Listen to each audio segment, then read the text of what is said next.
老铁们放慢脚步，且听精彩娓娓道来。2025最新美国恐怖片《孕期惊魂》。卑劣变态的模仿者。话说一位怀孕的女子带着妹妹在树林散步，妹妹贪玩就跑进密林深处，然而有一双邪恶的眼睛正在监视着女子。几分钟之后，女人担心起妹妹的安全，因为她多次呼唤也不见妹妹有所回应，当然就有些惊慌失措，于是四处张望。突然他看见在树林的边缘突然出现一个穿迷彩服的蒙面男人，手上还拿了一个装婴儿的篮子。女人大声询问蒙面男人究竟想干嘛，男人也不说话，径直地朝女人走来。吓得女人赶紧跑进树林，躲在灌木丛中大气不敢出。男人不紧不慢地走了过来，他知道孕妇跑不快的。几分钟之后，男人就站在女人藏身的前面，左看看右看看，似乎他并没有发现女人的踪迹，然后就去别处寻找起来。女人松了一口气，爬了出来。这时他看见妹妹跑了过来，而且向他打招呼，这下完蛋了，蒙面男肯定是听见了。女人赶紧做手势让妹妹不要发声，妹妹也被姐姐的动作吓到，不敢再往前走。哇塞，蒙面男出现在女人的身后，妹妹吓得转头就跑。男人目的是这个怀孕的女人，女人不停哀求蒙面男放过自己，毕竟自己已经怀孕了。可是女人哪里会知道，这个家伙要的就是孕妇。只见蒙面男拔出匕首，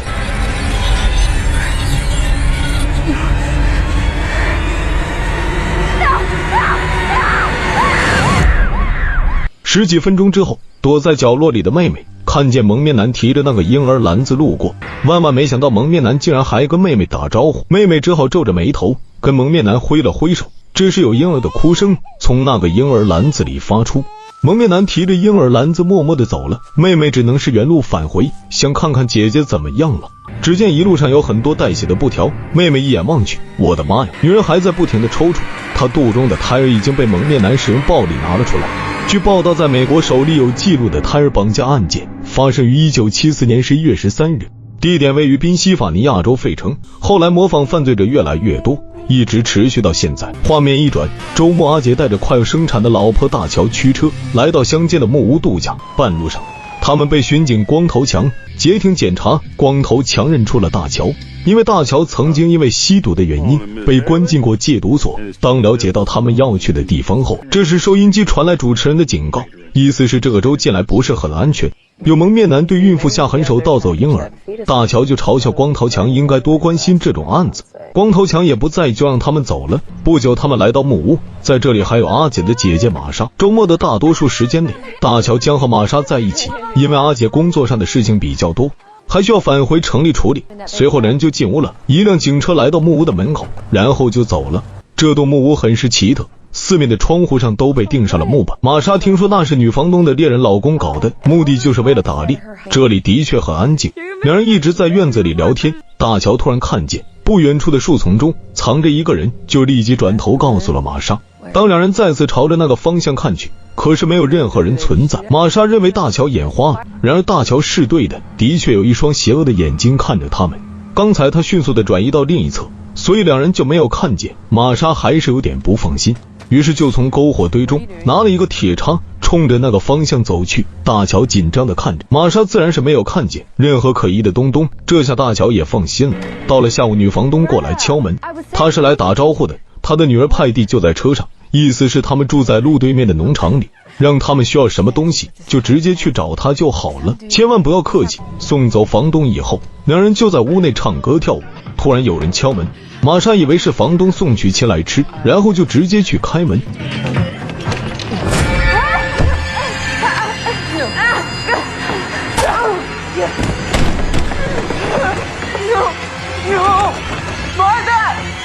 因为玛莎昏迷不醒，这下搞得大乔手足无措，只能拿着棒球棍站在房门后面防守。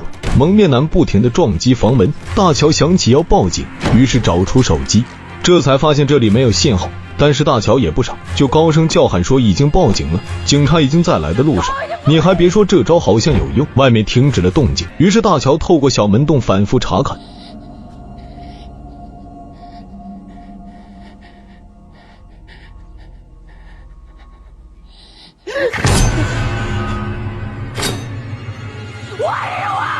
大乔这下彻底吓懵逼了，哭着喊着直愣愣拿着棒球棒盯着房门。也不知道过了多久，房东的女儿派蒂走了过来，开始敲门呼喊大乔开门，意思是他过来送曲奇饼干的。大乔顿时犯了选择困难症，他在琢磨到底要不要开门。他先是凑到门洞看看，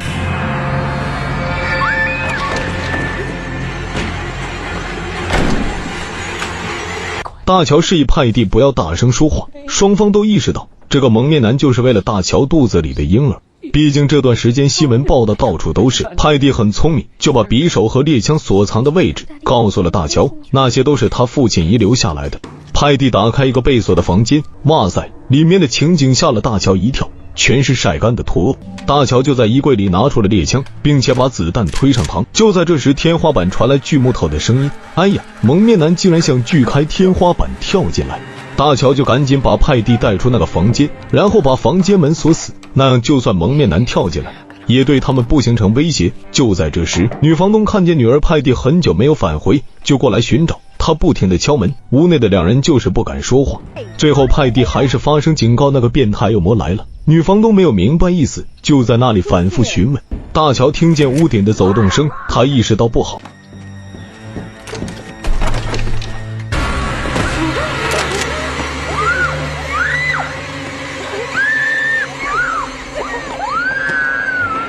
大乔不敢开枪，只能关门回屋先自保再说。就听见蒙面男在外面折磨女房东。派蒂听着妈妈的哀嚎尖叫声，眼泪不禁哗哗地流下来。不久，女房东出现在窗户前，派蒂担心妈妈，就把手伸了出去，瞬间就被蒙面男抓住手臂。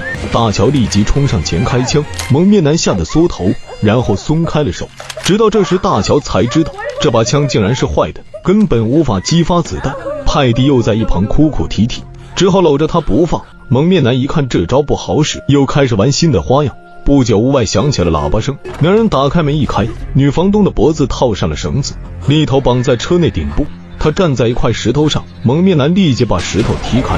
派蒂不顾一切地跑过去抱住妈妈，否则的话女房东就会被吊死。蒙面男竟然走开了，很明显他就是让大乔去救女房东。大乔迟迟不敢移动，他知道蒙面男的目标就是他肚子里的孩子。思索完毕，就把房门再次关闭。蒙面男就差一步就抓住大乔，蒙面男拿着刀气急败坏地冲向女房东，斩断了绳索。他可没有那么的好心，他要换一种花样引诱大乔出来。先是在窗户前搞出声音，大乔不明就里，就在窗户边观望，顿时声音消失了。大乔以为没有啥情况，就靠着窗户边自顾自地哭泣起来。突然，大乔的耳朵被蒙面男切掉一半，哇塞，这下可是大意了。大乔反复的嚎叫，谩骂着蒙面男，意思肚子里孩子是他的，谁也不能夺走。时间一分一秒的过去，外面的女房东尖叫声再次响起。大乔透过小门洞一看，只见女房东被捆着，平放在地上。大乔一看不出来不行啊，于是打开房门，只见一辆车子缓缓驶向女房东。歹徒的意思很明显，就是让大乔走到身旁才会放过女房东。大乔鼓起勇气，只好照做了。他走到蒙面男的左手边，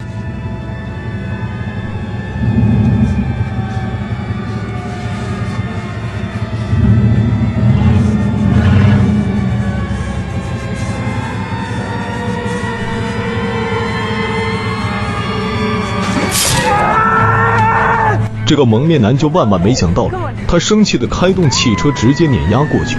对番茄汁四溅，派蒂和大乔哭喊着，可这有什么用呢？大乔还算清醒，赶紧跑回屋子里。到了晚上，大乔突然看见外面一丝警灯闪烁，这时玛莎醒来，大乔也顾不上了，于是开门悄悄走到警车一看，里面空空如也，他知道又上当了，赶紧往回跑，结果被蒙面男拦腰抱住，这下算是把大乔逮住，然后回到房内。玛莎都看傻了，也不知所措，只能抓着桌子上的一把刀等待机会。就在这时，光头强左手捂着被捅伤的肚子，右手拿着枪冲了进来，他逼着歹徒释放大乔。蒙面男思索了几秒就照做了，接着光头强倒数3个数，让蒙面男把刀扔了。1,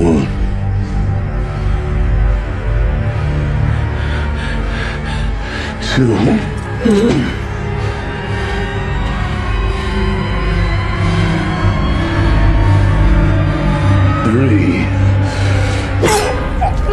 哇塞，这个反转就厉害了！玛莎竟然跟蒙面男是一伙的，他就是玛莎的男友雷蒙德。这个案子就是他们俩共同策划的，但是已经偏离的计划太多了。在他们的计划中是没有警察和房东一家人的，这真是人算不如天算，多杀了2人。两人竟然还在大乔的面前卿卿我我。原来玛莎从未喜欢过着这位吸毒的弟媳妇。大乔因为过度的惊吓，肚子里的羊水已经破裂，这是要生了。玛莎正好擅长接生，就亲自上手把婴儿阴道出来。这对夫妻都不是什么好鸟。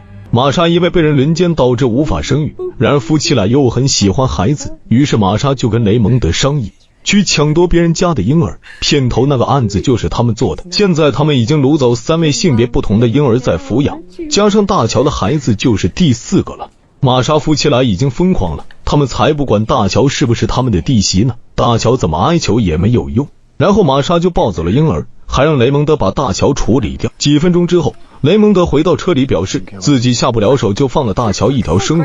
不过他把大乔的2只眼珠挖了出来，还给玛莎看了大乔的眼珠子。哇塞，这难道不是更狠吗？这对狗男女就这样消失在茫茫人海中。影片到此基本结束。我认为本片拍摄的还行啊，满分5星我给打分3星半，除了结尾的反转有点意外，其他方面拍摄的中规中矩，主要演员的演技还行，比往大要好看。好了，谢谢大家的捧场。